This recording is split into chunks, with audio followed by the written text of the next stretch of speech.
पूर्ण आहे board, motherboard. हां कोणतं मदरबोर्ड हे पूर्ण मदरबोर्ड. हा याच्यावरचा कूलर, बोर्डवरचा कूलर. याच्या आतमध्ये असतं प्रोसेसर, म्हणजे याच्या आतमध्ये छोटंसं प्रोसेसर असते. ते प्रोसेसरनं आपलं पूर्ण जे कम्प्युटर आहे प्रोसेस करते. आणि ह्या ज्या दिसते इले म्हणते रॅम. हां काय म्हणते रॅम. रॅमचा फुल फॉर्म काय? Random access memory. काय? Random access memory. हां इथे म्हणते रॅम. हे दोन्ही आहे ना रॅम. याचं काम असते टेम्पररी मेमरी असते.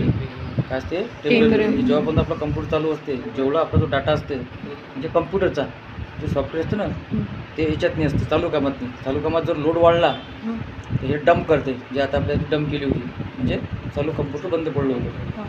झालं त्याच्यात हे एल म्हणते हार्ड डिस्क. हे होय हार्ड डिस्क ना. हार्ड डिस्कचं काम असते परमनंट डाटा स्टोअर करायचं. हे कोणतं आहे? टेम्पररी, म्हणजे तात्पुरतं. आणि हे परमनंट.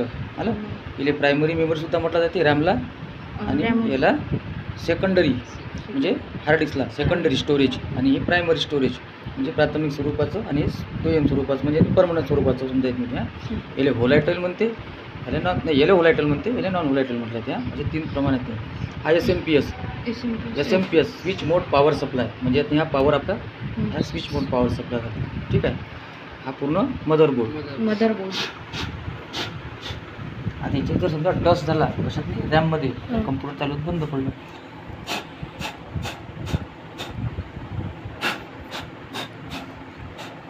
पूर्ण पुसून घ्यायचं.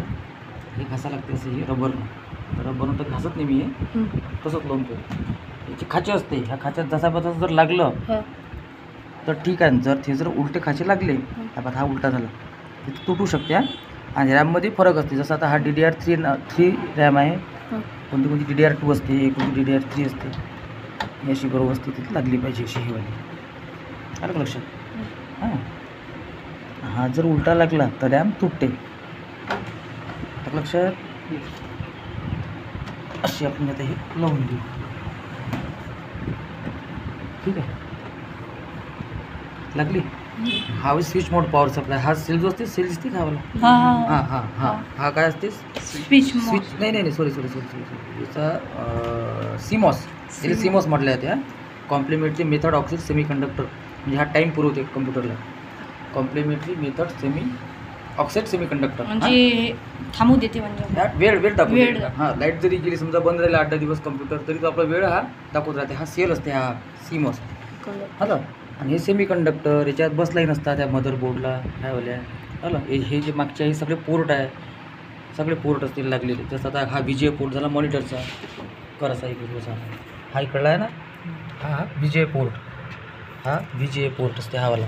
हा ब्ल्यूवाला VGA पोर्ट. हा USB पोर्ट. इकडचे जे USB लागले युनिव्हर्सल सिरियल बस म्हणजे हा मॉनिटरचा पोर्ट झाला. हा कीबोर्ड माऊस हॅलो. आणि हा पॉवर सप्लाय. SMPSमध्ये पॉवर सप्लाय असते हावाला. ठीक आहे. आता आपण कम्प्युटर सुरू करून पाहू. म्हणजे रॅम जर समजा व्यवस्थित लागली तर समजा करंट नाही लागली. करंट गेले नसते करंट.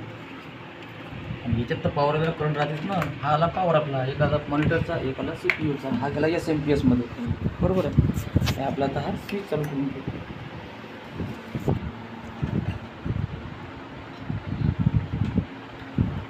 झालं चालू पूर्ण. आता हे हा एंटर मारून घेऊ आपण. आता आपला कम्प्युटर सुरू झालं बंद पडलेलं.